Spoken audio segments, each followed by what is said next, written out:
Olá, muito boa tarde a todos. O meu nome é Joana Costa e faço parte da equipa de formação de executivos da Nova SBE. É com muito gosto que vos recebo no webinar de hoje, com um painel de excelência, a professora Caterine da Silveira, professora da Nova SBE com expertise nas áreas de Marketing Research, Brand Management e Luxury Marketing, e com uma vasta experiência internacional e na área corporate, nomeadamente na sua passagem pela L'Oréal, e Cristina Amaro, autora, pivô, diretora editorial do Imagens de Marca e também presidente da Empower Brands Community. São as nossas professoras e coordenadoras do novo programa de branding estratégico da Nova SBE, que hoje dedicaram um pouco do seu tempo para nos falarem e debaterem sobre o novo consumidor pós-pandemia e os desafios atuais das estratégias de marketing. Num contexto atual de mercado particularmente desafiante, onde não é possível errar, mas é fundamental arriscar. Esta é uma das premissas base do nosso programa de branding estratégico e que nos acompanhará ao longo da sessão de hoje. Obviamente que hoje queremos perceber o que é que vai mudar e o que é que muda no comportamento do consumidor e como é que as marcas se vão adaptar a esta mudança. Todos nós temos um papel ativo nesta mudança de paradigma e sem dúvida que hoje queremos também dar-vos aqui algumas dicas de ouro para podermos acompanhar este novo contexto. Antes de iniciarmos, apenas uma questão técnica. Por favor, coloquem as vossas questões através da ferramenta de Q&A que podem encontrar na barra inferior do vosso ecrã. E sem mais demoras, deixo-vos com este painel de excelência. Professora Cristina, o palco é vosso. Muito obrigada, Joana, e bem-vinda a todos neste webinar. Bem-vindo, Cristina, também. E então vamos começar e, de facto, é muito importante perceber o que mudou no comportamento do consumidor desde o início da pandemia. Basicamente, quase tudo mudou. E, portanto, nós vamos dividir este webinar, no fundo, em duas partes. A primeira parte é o que mudou e a segunda parte é o que destas mudanças, à partida, pode ou vai perdurar. E para conseguir perceber e explorar estas mudanças em conjunto, eu gostaria de vos convidar a descobrir o comportamento do consumidor português à luz do comportamento dos consumidores dos outros países que também estão a enfrentar a pandemia. E vamos começar então com o que mudou no comportamento do consumidor em Portugal. Portanto, o que mudou? A primeira ideia aqui essencial é que não só o comportamento do consumo mudou tudo. Ou seja, o consumidor mudou todos os aspectos da sua vida desde os 5 meses, desde os últimos 5 meses. E eu gostaria aqui de realçar, no fundo, 6 vertentes que são muito importantes para perceber estas alterações do comportamento do consumidor. Eu gostaria de começar com a nova importância da casa. Desde o início da pandemia, mas ainda mais desde o início do confinamento, no fundo, a casa passou a ser o sítio onde se vive, onde se trabalha, onde se come e também onde se interage com outras pessoas, ou face to face, ou então através das redes sociais. E por isso a casa passou a ser o centro das nossas vidas. E isso de facto tem muitas consequências ao nível das despesas e do fundo do consumo em Portugal. Como nós podemos ver aqui no slide, num contexto de diminuição geral das despesas das famílias, a parte do orçamento dedicado à casa aumentou. Então, não quer dizer que em valor absoluto aumentou, mas aumentou a proporção das despesas dedicadas à casa. E segundo aspecto relacionado com a nova importância da nossa casa, é também um aumento do consumo dos produtos do it yourself em casa. Portanto, as pessoas passaram a usar produtos e serviços que antes usavam fora de casa e passaram a usar estes produtos agora em casa. Um bom exemplo, por exemplo, é o exemplo da coloração do cabelo em casa. As pessoas com o confinamento habituaram as mulheres a fazer coloração de cabelo em casa e, de facto, as vendas deste tipo de produto aumentam muito nos supermercados. Mas o que é interessante ver é que, a partida, é um hábito que vai perdurar. O que nós vimos nos últimos resultados de venda é que as pessoas continuam, ou seja, ganharam um novo hábito, um novo comportamento e, pelos vistos, continuam a fazer, em parte, coloração em casa. Portanto, alguns do que mudou também vai perdurar. Vamos passar agora ao segundo aspecto destas mudanças, claro, que é o consumo. E a primeira ideia é, de facto, a diminuição do poder de compra e, consequentemente, a diminuição do consumo. Isso aconteceu em todos os países que enfrentaram a pandemia, portanto, praticamente todos os países desenvolvidos na nossa planeta, no mundo.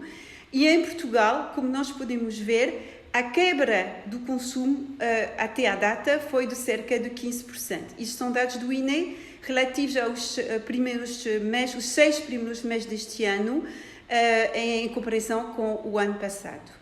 Portanto, é de facto uma diminuição drástica do consumo. E para além desta diminuição drástica do consumo, nós assistimos também a, no fundo, um fenómeno muito importante para os marketeers, que é a mudança de circuitos, de canais de compra e também de marcas. Ou seja, os consumidores, com as regras do confinamento, passarão a fazer compras, muitas vezes, em novos retailistas ou em novas lojas. E isso teve a ver com os horários de abertura das lojas, teve também a ver com as condições de segurança relativamente ao Covid-19 que cada uma das lojas conseguia assegurar. Mas depois, por consequência, os consumidores iam nestas novas lojas e compravam o que lá estava. E por isso, muitas vezes também, isso ocasionou também uma alteração das marcas consumidas. Ou seja, em vez de passar a comprar o que eles sempre tinham comprado, passaram a comprar o que estava disponível naquele dia na loja. E, em geral, como podemos ver aqui, houve um estudo muito interessante realizado pela McKinsey, é um estudo muito recente, que mostra que nos Estados Unidos, França, Alemanha e UK, cerca de 40% dos consumidores experimentaram marcas novas ou fizeram compras no novo retalhista desde o início da pandemia. Portanto, é de facto uma tendência muito importante. Não tenho os números para Portugal, mas não deve ser muito diferente dos números que nós vimos aqui. Continuando com as alterações ligadas ao consumo, temos também, e isso poderia ser visto também como um paradoxo relativamente ao ponto anterior, temos também um retorno às marcas globais.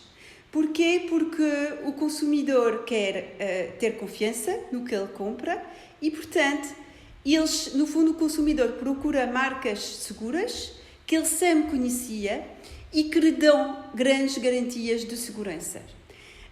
Isto é interessante confrontar com o que estava a começar antes da pandemia. Portanto, o que estava a começar antes da pandemia era, no fundo, o desenvolvimento de muitas marcas pequenas.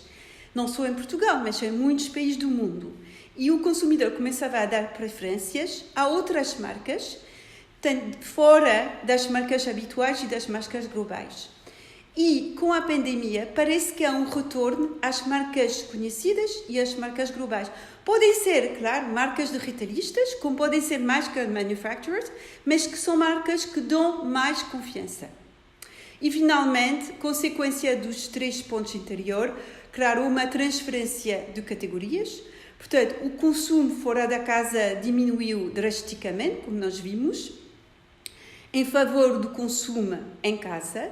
E também houve uma diminuição drástica de compras de bens duradouros, por exemplo, os carros. Em Portugal, e são os dados, mais uma vez, do INE em agosto de 2020, menos 28% das compras do carro relativamente ao ano passado. Portanto, de facto, quatro parâmetros muito importantes a considerar nestas alterações ao nível do consumo. Passando agora a um outro tema muito importante para os consumidores, é o tema do higiene e da saúde. E, de facto, houve, desde o início da pandemia, em todos os países, mas também em Portugal, um grande aumento, uma grande procura para todos os produtos, tanto de limpeza da casa como de higiene pessoal, com ingredientes antibacterianos. As pessoas, no fundo, reportam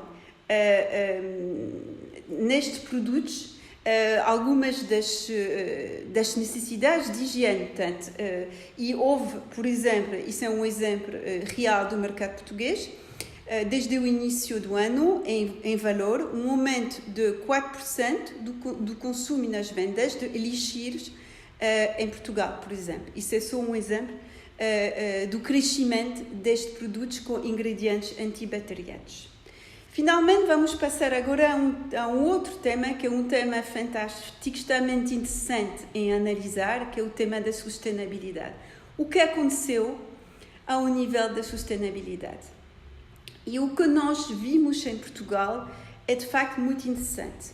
O que acontece em Portugal, neste momento, é uma polarização do consumo e há claramente dois grupos de consumidores. Portanto, de um lado, um grupo que representa cerca de 25% dos consumidores portugueses, que ficaram alertados com a crise do Covid-19, a todas as outras crises possíveis que possam depois acontecer à nossa planeta. E, portanto, estes consumidores agora consideram, e no fundo consideram como primordial, a sustentabilidade ambiental nas suas escolhas de compra. Mas não só a sustentabilidade ambiental. É muito interessante também ver que também a sustentabilidade social apareceu como um critério muito importante da escolha do consumidor. Ou seja, este consumidor, quer saber como que a marca geriu e cuidou dos seus colaboradores durante a crise. Portanto, o consumidor quer saber qual é a responsabilidade, qual é o impacto ambiental e o impacto social da empresa e da marca que compra. Portanto, e estamos a falar deste consumidor, que representa, como disse, cerca de 25% do mercado hoje. E, por outro lado, temos os restantes consumidores, portanto, representam 75%. E estes consumidores, infelizmente, decidiram colocar em segundo plano a sustentabilidade ambiental nas suas escolhas e, no fundo, escolhem marcas e produtos, sobretudo, guiados pelo preço mais baixo. Isso vai na sequência de um dos pontos que eu já referi, um decrescimento do poder de compra e o decrescimento do consumo e também realmente uma necessidade de comprar produtos e marcas mais baratas. Isso, no fundo, eclipsa de uma certa forma a atenção e a preocupação para a sustentabilidade ambiental e também para a sustentabilidade social. E há um outro fator também que eclipsa também a sustentabilidade ambiental, que é o fator da higiene. Os consumidores querem comprar produtos seguros e muitas vezes eles percebem que um produto unidoso em plástico ou em saco de plásticos individuais representa garantias para a saúde e do ponto de vista da higiene. E, sendo assim, vai privilegiar a higiene versus a sustainability. Portanto, esta polarização que nós estamos a ver em Portugal também existe em todos os países que estão a enfrentar a crise do Covid-19. Eu gostaria de mostrar aqui um exhibit Isso é um extrato de um artigo da McKinsey de 2020 e, no fundo, eles apresentam o espectro dos principais países neste momento atingidos pela crise do Covid e, no fundo, apresentam a forma como os consumidores tentam reagir aos valores de sustainability. E como podem ver, de um lado do espectro, portanto, do lado esquerdo, nós vimos a Europa e os Estados Unidos da América, onde, no fundo, a crise disparou uma alerta para todas as possíveis crises que podem acontecer se nós não tomarmos conta da nossa planeta, e por isso o consumidor ficou ainda mais preocupado nas suas escolhas de compra com a sustentabilidade ambiental e a sustentabilidade social. Por outro lado, uma parte dos consumidores, e isso é a seta que está diretamente abaixo, uma parte dos consumidores, como nós vimos em Portugal, está também muito influenciada pelos problemas económicos e, por isso mesmo, coloca a sustainability em segundo plano relativamente às questões e aos imperativos económicos.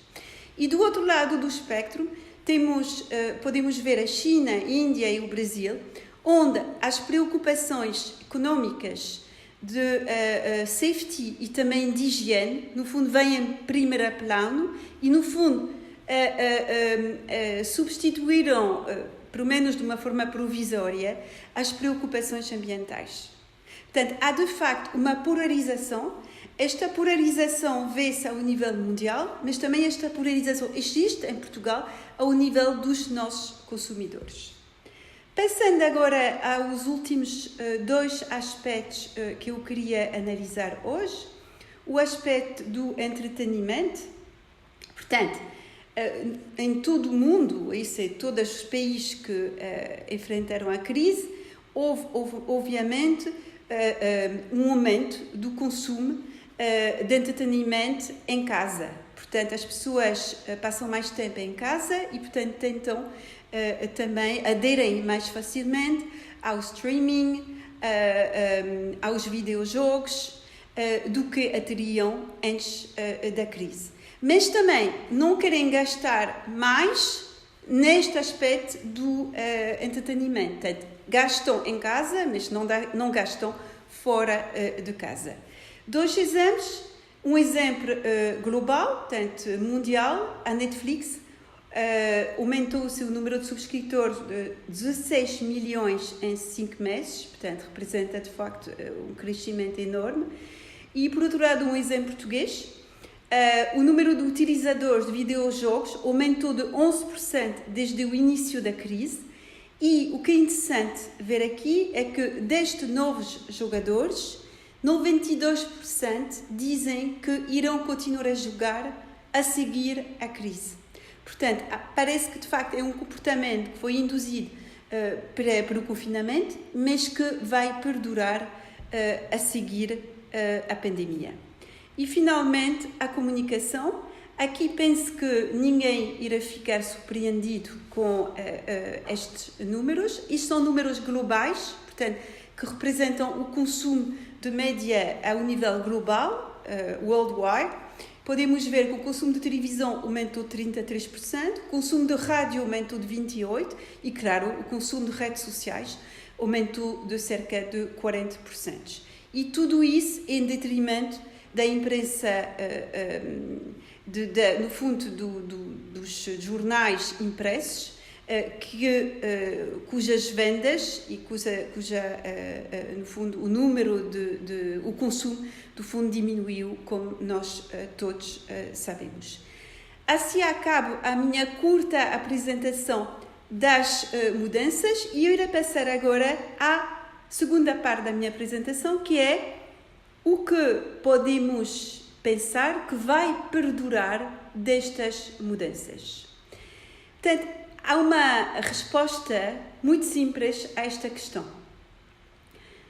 O que vai perdurar são as experiências que os consumidores considerarão mais satisfatórias do que a experiência similar antes da crise do Covid. Portanto, o que vai perdurar são experiências de consumo que procurarão um grau de satisfação mais elevado do que o grau de satisfação que tinham com a experiência correspondente anterior. E vamos agora mostrar, eu queria mostrar agora um exemplo interessante relativamente a esta ideia. Nós temos dois casos relativamente à adoção do e-commerce. De um lado, o caso da Itália e do outro lado, o caso da China e dos Estados Unidos. Portanto, em Itália, 60% dos consumidores, por razões óbvias, passarão a fazer as suas compras online durante a crise, mas menos de 10% destes 60% ficarão satisfeitos com esta experiência. Portanto, muito provavelmente, assim que possível, estes consumidores vão voltar à loja e às lojas.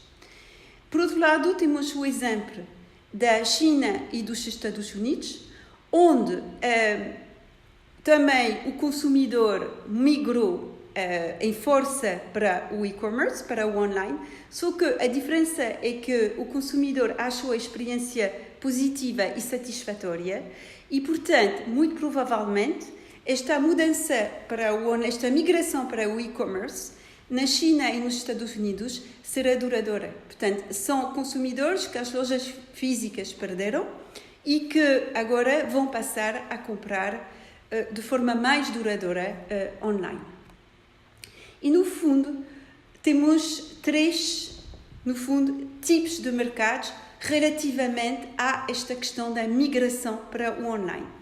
De um lado, temos o exemplo da China, onde os níveis de compras online já eram muito elevados antes da pandemia e onde o próprio mercado estava bastante bem organizado para servir o consumidor online. E o que nós vimos é que estes níveis elevados de e-commerce vão se manter e vão continuar a crescer, porque a experiência foi positiva. Depois temos o caso de um país, por exemplo, como os Estados Unidos, mas eu diria que o UK também está exatamente na mesma situação. Houve uma grande, forte aceleração da adopção do e-commerce nos Estados Unidos e no UK, sendo que, muito provavelmente, este nível elevado de adoção vai se manter porque os consumidores ficarão satisfeitos com os serviços de entrega online e com o próprio processo de encomenda online. Depois temos o caso dos países europeus, sobretudo o sul da Europa, onde também o consumidor migrou para o online, como nós vimos com o caso da Itália, só que os consumidores ficaram geralmente bastante insatisfeitos com os serviços de entrega e encomendas online. E, portanto, muito provavelmente a tendência não é duradoura e, assim que possível, o consumidor vai voltar às lojas físicas. E depois temos o caso muito específico de Portugal, que pode ser visto como um subcaso do terceiro grupo de países, onde a penetração do online não aumentou muito durante a crise, curiosamente.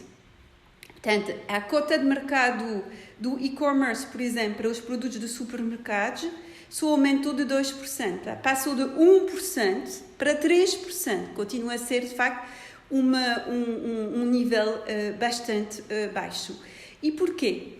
Porque os retalhistas e as marcas não tinham as infraestruturas preparadas para um online e, por isso, o próprio sistema não funcionou suficientemente bem até para que seja possível haver uma migração para o e-commerce. Portanto, só 9% dos consumidores experimentaram um online e muitos deles provavelmente vão voltar a seguir as lojas físicas porque não ficaram satisfeitos com a experiência. Isso é ao nível das vendas. Agora, ao nível da consulta e da preparação à compra, houve aqui uma grande alteração também em Portugal. O que aconteceu é que o consumidor português que não tinha muito o hábito de consultar o site ou as redes sociais dos retalhistas e das marcas antes de fazer compras, ganhou este hábito durante a crise. Porquê? Porque ninguém quer tocar os folhetos com as mãos, não é? Portanto, preferem ver as promoções online antes de ir fazer compras. Depois, não querem passar muito tempo nas lojas, por isso ganhar tempo em escolher antes o que vão comprar. Preparam a compra e preparam a compra através do online. Portanto, o que nós vimos é que o online em Portugal continua a ser bastante modesta ao nível do e-commerce, das compras, mas passou a ser muito importante ao nível da preparação da compra e ao nível, no fundo, da consulta. Portanto, é muito importante ter um website muito informativo, até um website de e-commerce, mesmo se a maioria das pessoas vão usar este website para informação, neste momento, mais do que para comprar efetivamente. Muito obrigada. Agora eu vou passar a palavra à Cristina para continuar este webinar. A professora Catherine, antes de mais, muito obrigada pelas suas informações tão relevantes e pela excelente apresentação. De facto, acho que todos nós percebemos que estamos pela primeira vez no mundo inteiro, todos a atravessar o mesmo tipo de desafios, dificuldades e também de oportunidades. Eu diria que os líderes e os gestores das marcas e das empresas têm aqui uma coisa de acréscimo, que é o fator incerteza.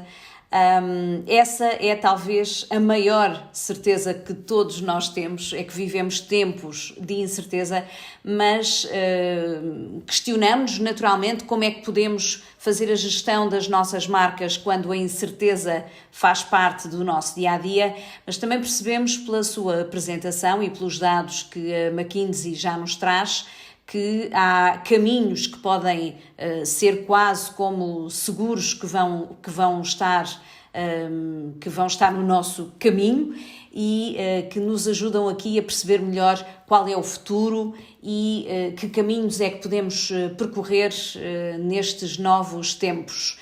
Eu gostava de lhe fazer um desafio de conversarmos aqui um bocadinho, porque já estamos mesmo em cima da hora, mas acho que vale a pena explorarmos aqui algumas ideias. A professora falou na sua apresentação que o comportamento do consumidor português mudou, como mudou o comportamento da maior parte dos consumidores em todo o mundo. Eu perguntava-lhe que mudanças é que devem introduzir as marcas na sua gestão para conseguirem dar resposta a este novo mercado e a este novo consumidor? Eu respondia que há 3 direções que parecem de facto incontornáveis. A primeira é de facto a comunicação online. A crise do Covid, no fundo, gerou muito mais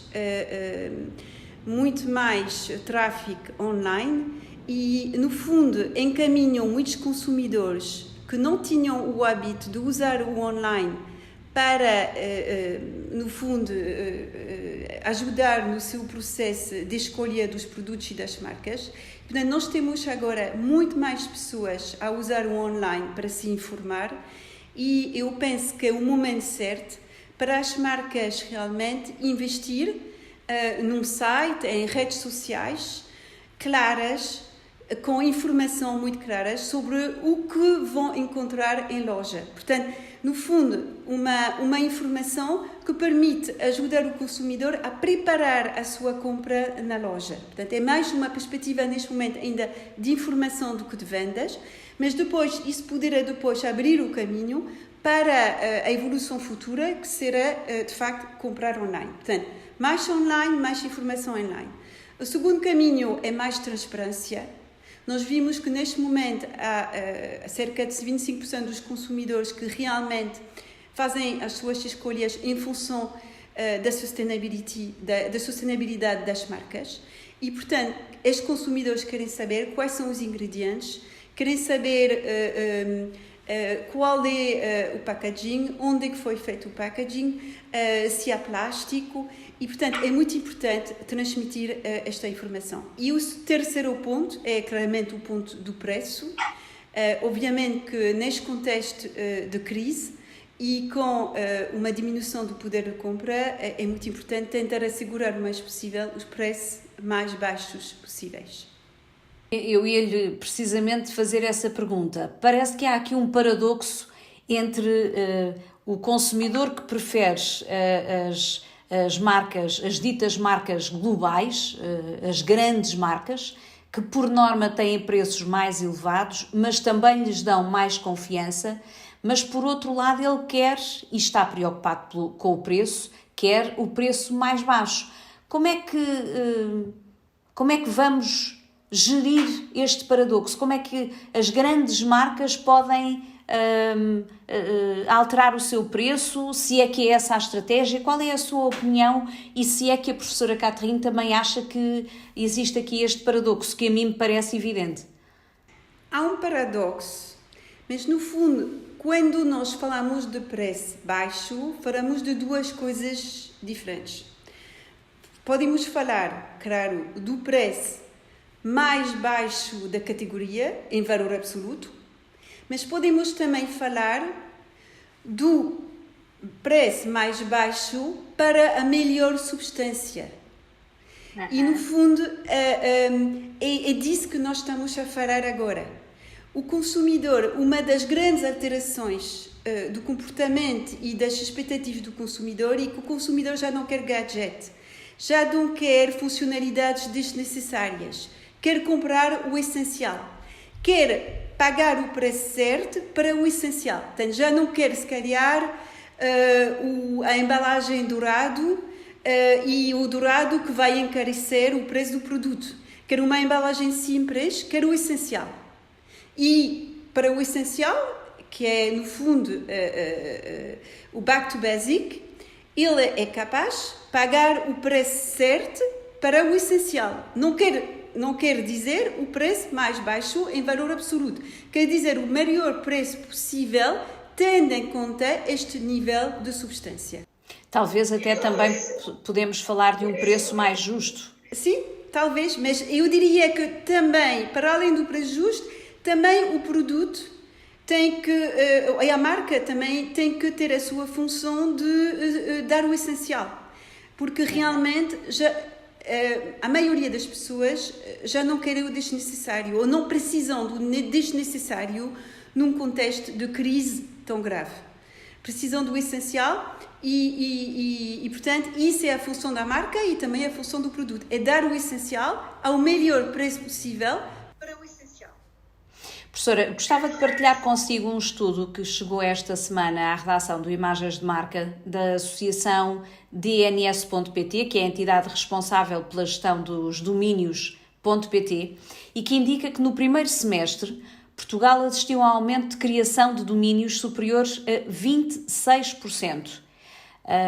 Passo a citar, só em abril, diz esse estudo, registou-se um aumento de 67%. Estes valores parecem-me indicativos de que há uma mudança e já percebemos isso. O próprio estudo que a professora apresentou fala dessa mudança, da forma como hoje os portugueses recorrem ao online essencialmente para recolher informação, mas, no entanto, também percebemos que há em muitos casos, uma clara má experiência numa compra via digital, com alguns problemas associados à entrega do produto e assim. Havendo este aumento exponencial de registros do domínio.pt, significando isso que há mais marcas e empresas em Portugal a terem uma presença online, que conselho é que a professora daria às marcas e às empresas portuguesas para que possam oferecer uma boa experiência ao consumidor? Bom, esta tendência, ou seja, este aumento do número de de domínios, no fundo, tem muito a ver com uma tendência que já começou antes da pandemia, que é uma nova tendência agora bastante forte, que é direct to consumer. Ou seja, isso é transversal, não é só em Portugal, é em todos os países do mundo. Nós vimos produtores, criadores, marcas de moda, marcas em todos os setores praticamente. Vimos agora marcas que querem vender diretamente ao consumidor, direct to consumer. E, portanto, escolhem o canal online, porque é o canal mais fácil para chegar diretamente ao consumidor e também é uma forma de, no fundo, evitar o middleman, que é o distribuidor. Eu diria que há aqui uma questão muito importante. Este processo é um processo, de facto, muito interessante, é um processo que pode fazer sentido, mas tem que se ter cuidado, porque é preciso existir também como marca. E para existir como marca é preciso comunicar. E muitas vezes, esta direct to consumers new brands, no fundo, depois enfrenta dificuldades a existir, no fundo, nas redes sociais. Porque hoje em dia é caro para ser visível no Instagram ou para ser visível no Facebook. É caro, é preciso investir. Portanto, no fundo, o que antes se investia através do distribuidor, hoje vai-se investir através dos canais online. Que são os novos distribuidores, não é, professora? Exatamente. São os novos intermediários. Que é, no fundo, Instagram ou Facebook ou qualquer plataforma. E, portanto, eu diria, o conselho que eu daria a todos os produtores que têm estas ideias fantásticas de vender diretamente ao consumidor, cuidado, têm que calcular muito bem os custos e os benefícios desta estratégia, porque o que podem ganhar a não ter distribuidor, podem perder em ter que gastar mais em comunicação para existir como marca. Portanto, isso tem que se ponderar, de facto, tem que se ver o melhor trade-off nestas circunstâncias. Professora, para terminarmos e não fazermos desta conversa uma conversa extremamente longa que canse quem está connosco, eu acho que posso dizer que nós estamos perante um novo perfil de consumidor em muitos setores. No imobiliário isso acontece, as pessoas hoje procuram novos tipos de casas com varandas, mais procura por casas com jardim, moradias, preferindo muitas vezes até sair das grandes cidades para poderem ter espaço. Sentiram como nunca o confinamento e o que é estar preso. Também surge aqui um novo consumidor, uma nova tendência de consumo com o mobiliário de exterior, que de alguma forma acompanha este novo perfil de consumidor nas casas. E depois até também no turismo, as pessoas procuram hoje outro tipo de turismo, saem das massas, vão à procura do turismo de natureza. As bicicletas aumentaram exponencialmente as suas vendas e a procura. Portanto, há aqui novas oportunidades. Para uns serão algum maior problema, para outros grandes oportunidades. O que é que acha que falta às marcas nacionais para darem o salto e estarem à altura desta oportunidade que este novo consumidor, no fundo, faz criar? Eu acho que nós temos em Portugal, temos a sorte de ter marcas fantásticas. Empresas fantásticas e produtos fantásticos.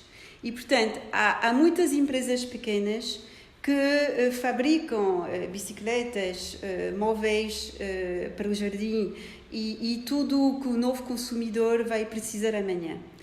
O problema é que muitas vezes são empresas pequenas, com um savoir-faire muito grande, portanto, no fundo um produto muito bom, com muita substância, mas falta a marca. Falta uma marca sólida para poder comunicar este produto e esta substância fora do país e fora, no fundo, do mercado português, porque o mercado português é pequeno, portanto é preciso existir fora e para isso é preciso uma marca forte. Portanto, o meu conselho, há vários conselhos possíveis, pronto, investir numa marca forte é decidir, é tomar algumas decisões, mas também pode passar para a ideia de não ir sozinho. Porque muitas vezes cada produtor, cada criador quer vender com os seus meios, mas às vezes se juntar para criar uma marca maior. Portanto, todos os produtores de móveis, todos os produtores de bicicletas poderiam se juntar e criar uma marca forte e seria mais fácil e esta marca teria muito mais força fora do que 50 marcas pequenas. Portanto, há a questão de trabalhar em conjunto e a questão de investir numa marca forte, porque o produto já existe e o produto é muito bom. O produto português é muito bom. Temos um ótimo exemplo para terminar em beleza, que é o calçado, que fez precisamente isso. O calçado português uniu-se e conseguiu crescer exponencialmente nos mercados externos quando tem marcas tão fortes como as italianas, entre muitas outras, e está a fazer um excelente percurso nessa área. E eu diria, para fechar, que temos tudo, não é? Somos uns excelentes produtores, falta-nos realmente valorizar este ativo tão importante para as empresas que é a marca. Não posso estar mais de acordo, até porque eu sou suspeita a falar disso, mas estou de acordo, penso que é um belíssimo caminho e só tenho que lhe agradecer, professora, pelas reflexões que nos trouxe, por este excelente documento de apresentação, e foi aqui um momento bem passado a pensarmos e a tentarmos contribuir dentro da medida do possível para esta nova fase de consumo que Portugal vai ter que viver. Obrigada. Agora vamos às questões, Joana. Sim, Cristina, professora, muito obrigada. Infelizmente nós já ultrapassámos bastante o nosso tempo hoje e, portanto, eu vou fazer uma primeira e última questão, mas que quero que seja para fecharmos com chave de ouro. E é para as duas. Se tivessem que dar um conselho às marcas sobre a forma como se podem adaptar a esta mudança, se tivessem só uma oportunidade, qual é que seria esse conselho? Eu acho que, tendo em conta tudo o que nós vimos, para mim, eu acho que é realmente investir na comunicação digital. Eu acho que é imprescindível hoje investir em comunicação digital, não numa perspectiva de vender online, mas numa perspectiva de comunicar online. Porque o consumidor cada vez mais vai procurar a informação online e cada vez mais pessoas em Portugal agora vão ganhar este hábito de consultar os sites e as redes sociais antes de fazer compras. E isso era, no fundo, um fenómeno que não existia antes da crise, não existia em Portugal, não era comum, mudou drasticamente e eu penso que isso seria o meu principal conselho, juntamente com a transparência. Ou seja, ser mais transparente com o consumidor e aproveitar, se calhar, este canal de comunicação online para me comunicar de forma mais transparente e verdadeiramente transparente sobre o produto. Eu não posso estar mais uma vez tão em acordo como estou. Acho que faz todo sentido, a transparência é um critério super importante e que hoje é altamente valorizado. Eu acrescentaria talvez nesta comunicação online, que penso que é um caminho muito importante para as marcas fazerem nos próximos tempos, fazê-lo com muita verdade e com um propósito. Parece-me que faz falta às marcas nacionais terem o seu propósito, encontrarem o seu propósito e na sua comunicação fazerem um storytelling muito baseado na transparência, na verdade, na genuinidade e com um propósito muito bem definido. Cristina, muito obrigada. Professora, muito obrigada. Obrigada a todos que se juntaram a nós hoje. Mais uma vez pedimos desculpa por ultrapassarmos um pouco o tempo definido, mas relembrar-vos que a gravação deste webinar será disponibilizada no nosso canal de YouTube. O tema do branding estratégico não termina aqui e podem, sem dúvida, e devem visitar o nosso website para saberem mais detalhes sobre o programa que é lecionado pela professora Caterina e pela Cristina, exatamente sobre este tema que tão importante é hoje para as empresas. Mais uma vez, muito obrigada e até já! Obrigada também. Obrigada.